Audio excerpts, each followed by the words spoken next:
Сегодня у нас ролик про внутриоппозиционные наши российские дела. Я выпускаю подобные на ютубе не часто, но иногда это делаю, и сегодня вот такой случай. 2 раза в год в одном из европейских городов проходит конференция, на которую съезжаются почти все представители российских независимых медиа.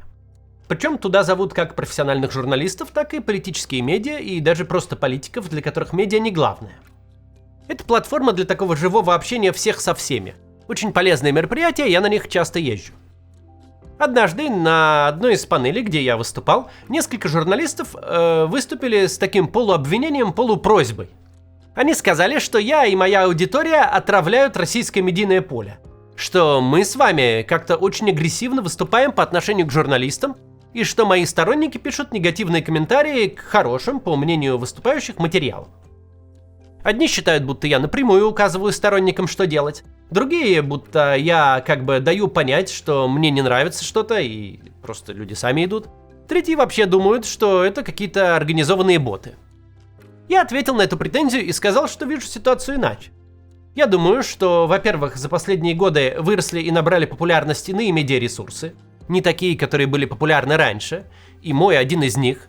Во-вторых, упало доверие к старым оппозиционным политикам и политическим организациям. Упало оно по вполне объяснимым причинам. Политики-то в стране нет, откуда же взяться доверию к политикам, которые ничего не делают, пусть и вынужденно. Но факт состоит в том, что доверие упало. И теперь некоторые материалы воспринимаются аудиторией негативно, хотя раньше никогда бы такой реакции не вызвали. И что все это, вообще-то вполне естественная трансформация оппозиционных зрителей, а вовсе не организованная мной история. Это был стандартный диалог, где стороны заявили довольно далекие друг от друга позиции и на том бы и разошлись, но это, а также прочее общение на той конференции и наблюдение за медиаполем сейчас натолкнули меня на одну мысль. Нам вообще-то внутри вот этой вот нашей оппозиционной или либеральной аудитории нужен некоторый разговор и диалог о том, как вся эта конструкция у нас устроена сейчас и будет устроена в будущем. А также надо обсудить, откуда она вообще взялась и что происходило в прошлом. Давайте попробуем сегодня. Только перед тем, как начнем, быстро напомню. По ссылке в описании мы собрали актуальные способы по обходу ограничений интернета. В их числе гайд, как развернуть собственный VPN-сервер, чтобы самому можно было контролировать свое подключение и не зависеть от VPN-сервисов. Поддерживать наш гайд помогает mCard. Они выпускают виртуальные карты, которыми можно расплачиваться за границей. Сейчас у них действует скидка на оформление в 50%.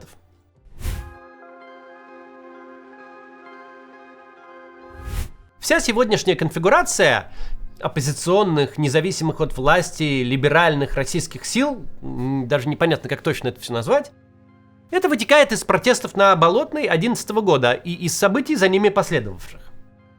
Главные спикеры, большинство главных медиаресурсов, все лидеры стали известны или вообще появились именно тогда. Тогда же появилась и надежда, что эту политическую силу поддержит гражданское общество, и та сможет как-то вмешаться в управление страной. Этого не получилось.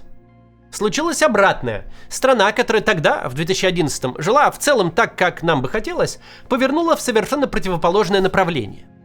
То политическое движение потерпело неудачу. Ведущие лидеры того движения убиты, лидеры второго эшелона побывали в тюрьме или были выдавлены за границу, или и то, и другое. А само движение из очень широкого превратилось в узкое и нишевое. На его место ничего нового не пришло пока. По факту, именно то движение воспринималось альтернативой и оппозицией Владимиру Путину. Но теперь движения этого больше нет, и на его месте ничего пока тоже не появилось. Поэтому мне кажется, что нам, людям либеральных, антивоенных взглядов, нужен разговор о событиях прошлого десятилетия. В истории путинской России уже был довольно короткий, правда, период, но важный, когда вдруг очень немодно и чуть ли не постыдно стало поддерживать действующую власть. Когда ощущение одиночества мог почувствовать не оппозиционер, а сторонник партии власти. И так как к похожему периоду мы идем сейчас, это важно вспомнить. В конце 2011-го огромное число граждан нашей страны, прежде не интересовавшихся политикой, решили прокатить на парламентских выборах «Единую Россию». В течение нулевых эти люди завершили образование, успели чего-то заработать и вкусить сравнительно сытой жизни. Такие граждане, составлявшие десятки процентов от числа россиян, захотели большего. Чтобы уровень жизни рос и дальше, а пространство свободы не сужалось, а расширялось. Действующая власть стала восприниматься ими не как гарант стабильности, а как препятствие на пути к лучшему. Это касалось и Владимира Путина, решившего пойти на 3-й срок. И партии «Единая Россия», от которой тошнить стало даже умеренных путинистов. Общественный запрос тогда уловил Алексей Навальный и предложил простую, интуитивно понятную стратегию. Голосуй за любую партию, кроме партии жуликов и воров. Что интересно, предложил он это через свой живой журнал.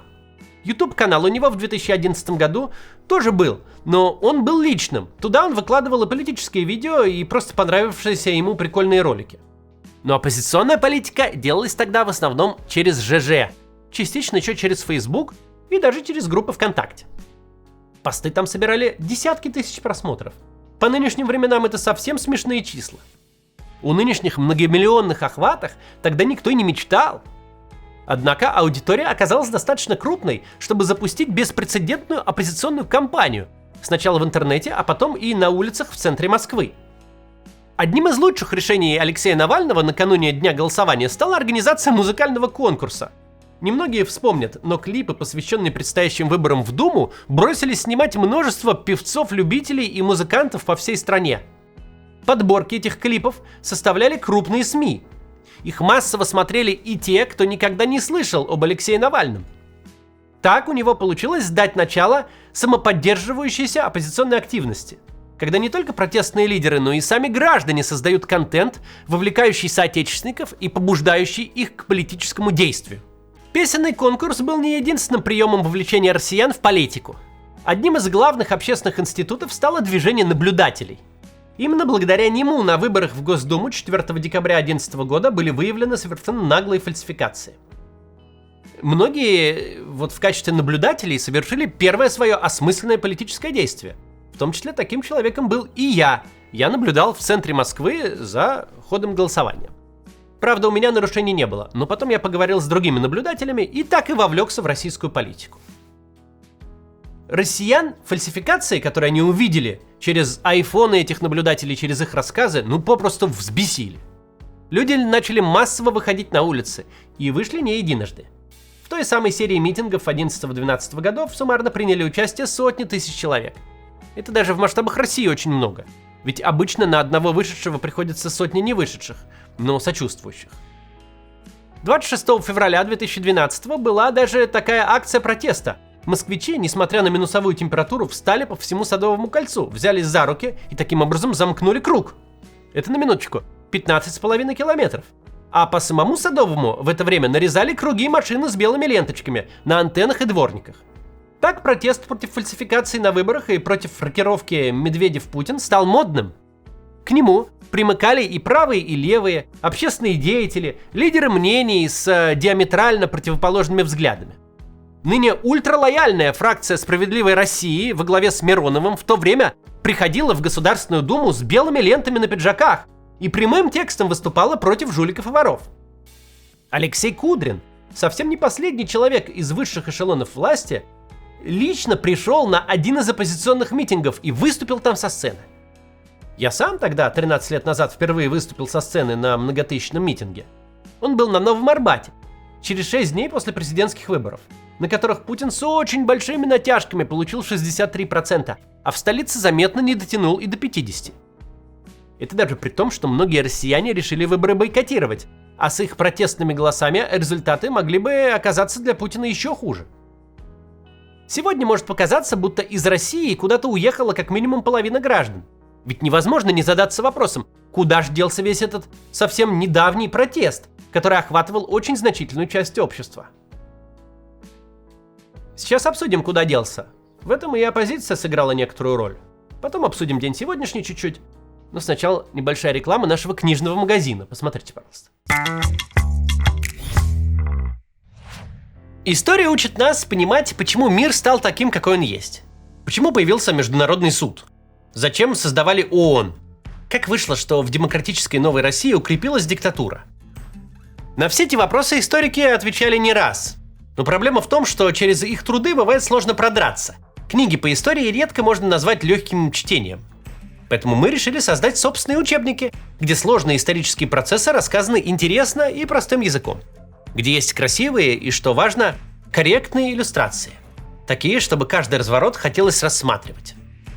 Мы сосредоточились сейчас на двух периодах. Во-первых, на истории новой России. Ее события влияют и на нашу жизнь до сих пор. Если вы хотите разобраться, как приходила экономическая реформа, какие были альтернативы, как победа Ельцина в 93-м создала предпосылки для появления путинской автократии и диктатуры, и как эта самая автократия формировалась, тогда покупайте книгу «История новой России». Второй же период, по сути, сформировал все современное мироустройство. И он коснулся почти каждой российской семьи, советской семьи еще. Это Вторая мировая война. Событий там очень много, поэтому мы решили сделать серию книг, чтобы дать полное представление о произошедшем. Сейчас вы можете приобрести первый том из этой серии. Там рассказано о причинах Второй мировой и о том, как она началась. Как повлияли Версальский договор и мировой кризис, что привело Гитлера к власти. Второй том выйдет в этом году, я надеюсь. Его печать мы частично финансируем с продаж первого тиража. Так что, если хотите поддержать наш проект, покупайте книгу. Еще можно пожертвование сделать. Важный момент. Покупать мои книги в России законно. Вы ничего не нарушаете. Качество у обеих книг отличное. Они могут стать хорошим подарком и украсить интерьер. А еще у нас в магазине есть мерч. Можете вместе с книгой купить, например, худи с надписью «До завтра». Моим почерком. Кривоватым. Ну, ладно, нормальным почерком. Ссылка на наш магазин в описании.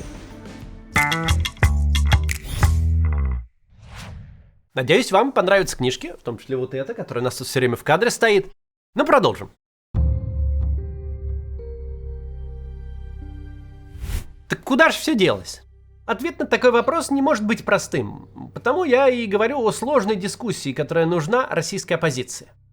Факторов неудачи много, как объективных, так и субъективных. В чем-то нам просто не повезло. Не факт, что мы победили бы, если бы все сделали абсолютно правильно. Ведь в 2020 году все увидели на примере Беларуси, что не достигнуть своих целей может и тот политический протест, который все делает правильно и близок к всенародному. Что же касается России, одной из фатальных ошибок российской оппозиции, на мой взгляд, стал постепенный переход от расширения к сужению базы нашей поддержки. Протест тогда привлекал людей, и это были распахнутые двери для каждого. Но в какой-то момент оппозиционное движение стало трансформироваться в закрытый клуб с фейс-контролем на входе. Таким клубом, куда, чтобы попасть, нужно очень хорошо себя вести. Причем не только сейчас, но и всегда в прошлом. А если ты где-то что-то сделал не так, то тебя не допустят до этого элитарного клуба. Логичным завершением этого процесса стала совершенно безумная практика в 2022, когда какое-то публичное лицо, известный в России человек, имеющий аудиторию, переступив через страх, взяв на себя большие риски и явно чем-то пожертвовав, высказывается против войны. Но вместо поддержки он встречает со стороны либеральной оппозиции упреки и обвинения. Дескать, плохо сказал, слишком осторожно сказал, недостаточно однозначно, личные выгоды ищет и вообще не искренне сказал. И вообще 5 лет назад попал на одну фотографию с Путиным. А если и не попал, то просто молчал и смел заниматься своими делами, пока мы тут боролись против власти. Поэтому, мол, иди к своему Путину, иди выступать за войну, в антивоенные граждане ты не годишься. Ну это ж полнейшее безумие. Всякое политическое движение должно притягивать к себе как можно больше сторонников, а не проводить кастинг. Нельзя прокурорским тоном спрашивать человека, почему он молчал прежде. Нужно поощрять его за то, что он высказался сейчас. В том числе в ключевой момент. Даже если высказался аккуратно, это ж плюс. Не ноль и не минус. Вся политическая наука на том и построена, как бы привлечь на свою сторону прежде нейтральных людей. Высший же пилотаж – это переманивать на свою сторону оппонентов. Если кто-то действительно после 24 февраля 2022 года решил переметнуться в стан оппозиции, то оппозиции стоило встретить его с распростертыми объятиями, а не ставить в положение между молотом и наковальней, когда от путинской системы он открестился, но в противоположном лагере его мало того, что не принимают, так еще и вредить пытаются. Еще до войны российская оппозиция сфокусировалась на разговоре с ядром своих сторонников, прошедших все проверки на лояльность, вместо общения просто с гражданами. Прямо или косвенно оппозиция отсекла от себя то большинство, которое может согласиться с либеральными лидерами, Но не во всем, и не в полной мере, и не по каждому пункту. Ну или согласиться, но недостаточно своевременно. Это путь в никуда.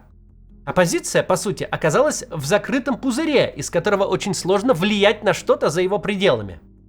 Мне же кажется, нужно стараться говорить со всеми россиянами. Разве что Владимира Путина я точно не буду переубеждать. Зато его сторонники однозначно входят в мою целевую аудиторию. Находить нужные слова для самых разных людей не значит подстраиваться подо всех и каждого. Даже очень лояльные мне зрители часто бывают со мной не согласны. Бывают ролики, под которыми 90% комментаторов выражают свое несогласие, и это нормально. Я сам много и часто не соглашаюсь по каким-то вопросам, в основном тактическим, с теми деятелями, с кем нахожусь, ну, можно сказать так, по одну сторону баррикад. Такая довольно избитая метафора, но все-таки. Но это ж не стремление выписать кого-то из оппозиции. У меня такой цели нет. Хотя у многих в оппозиции, в оппозиционной среде такая цель действительно есть. Из-за чего пузырь и сужается постоянно. Ну, потому что многие выписываются. Мне же не хочется кого-то там отменять. Да, я, например, могу высказать несогласие свое с чем-то, что слышу, не знаю, на канале «Дождь». Но я же в любом случае буду слушать и смотреть этот канал. И поддержу, если понадобится. Потому что «Дождь» очень важен и ценен для России. Это же касается и «Медузы», и любого другого важного медиа. Вот мне что-то может не нравиться, что выходит на живом гвозде. Но я все равно туда прихожу, когда зовут, и участвую, когда нужна поддержка. Потому что одно дело я поспорил или мне не понравилось, а другое дело отменять. Я рад, что в Ютубе есть, например, The Breakfast Show Александра Плющева. У него совершенно иной формат и стилистика, чем у моего YouTube-канала. А значит, Александр может вещать на ту аудиторию, до которой я не смогу дотянуться. Но, конечно, есть много людей, которые смотрят и Плющева, и Каца. И в случае наших с Александром каких-то расхождений, они начинают занимать сторону. Но это никакой не раскол, просто рутина. Здесь согласны, здесь не согласны. Но в целом все нормально, так и устроена нормальная жизнь. Никто никого не отменяет, это просто дискуссия. Также многие проблемы российской либеральной оппозиции заключаются в утрате веры в российских граждан и в Россию. Россияне не внесли оппозиционеров на руках в Кремль в 2011 и 2012 годах. Не выдали авансом абсолютного вотума доверия. И многие лидеры протеста и некоторые независимые журналисты разочаровались, стали уходить в какую-то такую зону комфорта, работать лишь с заведомо лояльной аудиторией, отгородившись от остальных. Получается такой удивительный парадокс. 13 лет назад можно было написать пост в ЖЖ, который непосредственно прочитают лишь десятки тысяч человек в лучшем случае. Но вот волна от него пойдет на всю страну. Сейчас же у нас миллионы зрителей в Ютубе каждый день. Причем в прошлые годы невозможно было и мечтать. Но эффект тогда возникал многократно больше, чем сейчас. Для понимания масштаба. Все 100-тысячные эти митинги на Болотной и дальше начались с того, что кто-то в Фейсбуке группу такую организовал, куда зарегистрировались 40 тысяч человек. И вот эти зарегистрированные 40 тысяч человек вызвали у всей системы просто шок. Но тогда сигнал распространялся активно дальше, за пределы тех, кто в группу добавился. Они там не сидели и не говорили, что на митинг могут прийти только те, кто пройдет проверку и кто соответствует всем, значит, строгим параметрам. Сейчас же это не так работает. Как это изменить? Чтобы 5 миллионов посмотрели нас на Ютубе, а затем, похожими словами, заговорили друг с другом 50 миллионов. Готового рецепта тут нет. Понятно, что в первую очередь все зависит от настроений в стране. Если кажется, что все закатано в асфальт и ничего невозможно, то и смотреть будут нас люди в терапевтических целях. Просто чтобы понимать, что они не одни и нормальных людей по-прежнему много. Это тоже важно. Но времена меняются, и настроения меняются. Как сделать так, чтобы нас слушали более широкие аудитории? Тут у меня есть личный опыт. Мой канал с февраля 2022 года вырос на 1,5 миллиона подписчиков. Сильно вырос по просмотрам именно из России. Опыт этот не исчерпывающий, но обсудить его можно. Думаю, правильным решением было уже в ночь с 25 на 26 февраля, справившись с каким-то шоком от первых суток войны, сделать видео, заявляющее о поддержке россиян.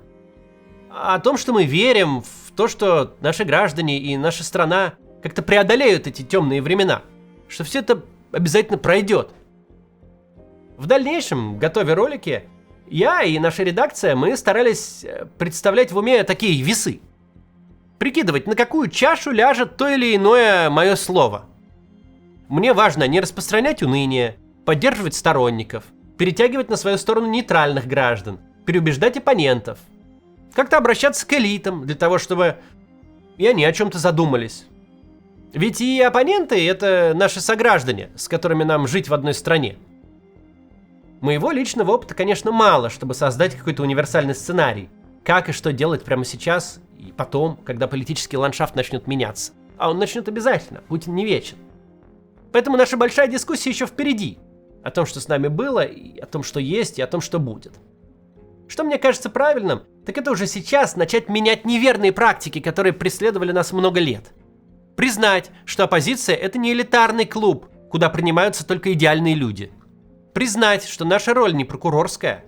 Задача наша не в том, чтобы отделять правильных граждан России от неправильных, кого-то преследовать, кому-то мстить или привлекать к ответственности. Мы не прокуроры и не судьи, наша задача в другом. Объединить как можно больше людей, самых разных, вокруг простой идеи, что России война не нужна, а мирная жизнь нужна.